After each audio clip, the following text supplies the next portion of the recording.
오늘 시편 64편 역시 다윗의 시 인도자를 따라 부르는 노래라고 짧은 제목을 가지고 있습니다.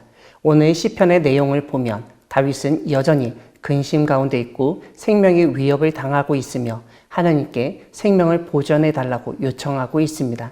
2절을 보면 악을 꾀하는 자의 음모로부터 자신을 숨겨주시고 악을 행하는 자들의 소동에서 감춰달라고 호소합니다. 사실 다윗이 겪은 생명을 위협하는 일들은 다윗의 잘못으로부터 시작되었다기보다는 주변 사람들의 악으로부터 비롯되었습니다. 사울이 죽이려는 것이 그러했고 압살롬의 행동도 마찬가지입니다.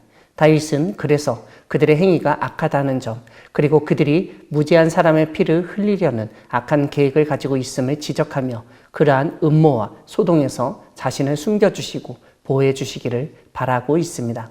다윗은 자신의 힘, 지식을 의지하지 않았고 주변 사람들의 힘에도 의지하지 않았습니다. 오로지 자신의 생명을 보존해 주시고 지켜주실 분은 하나님이시라는 생각, 신앙을 가지고 있었습니다. 다윗은 하나님에게 모든 것을 맡겼던 것입니다. 이러한 다윗에게 주변에서 벌어졌던 일이 오늘 본문 3절 이하에서 나타납니다. 다름 아니라 사람들이 말로 다윗을 해하려고 해했던 것입니다. 3절을 보면 다윗의 생명을 찾고자 위협하는 사람들이 칼처럼 혀를 놀리고 화살처럼 독한 말을 내어뱉는 것을 보게 됩니다. 다시 말씀드리면 말로 상처를 주는 것입니다.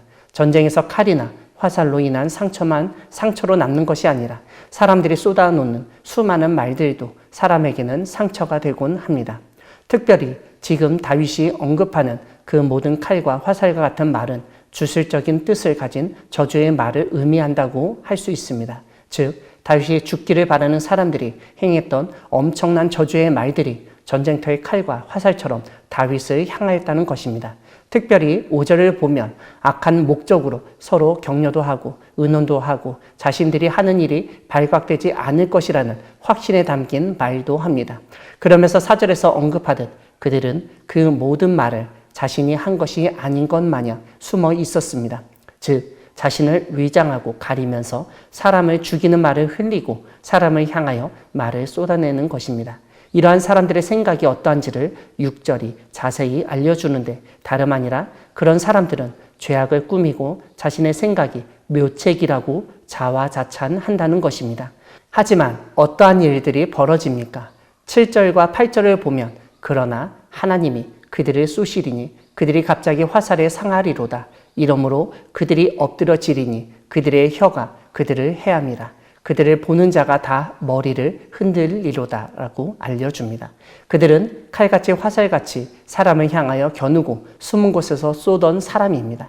그런 그들을 오히려 하나님이 쏘신다고 알려줍니다. 그래서 두려워하지도 않고 누가 우리를 볼 것이냐고 말하며 안전하다고 여기던 그들이 화살에 상하게 되며 엎드려질 것을 보여줍니다.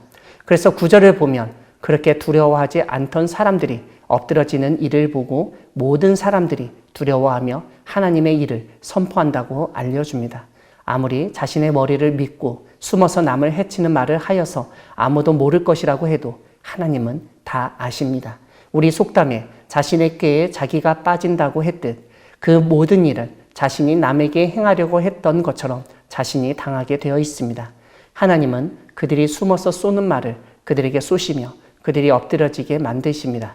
그렇게 하심으로써 하나님의 살아계심, 하나님의 공의를 사람들에게 알리시는 것입니다.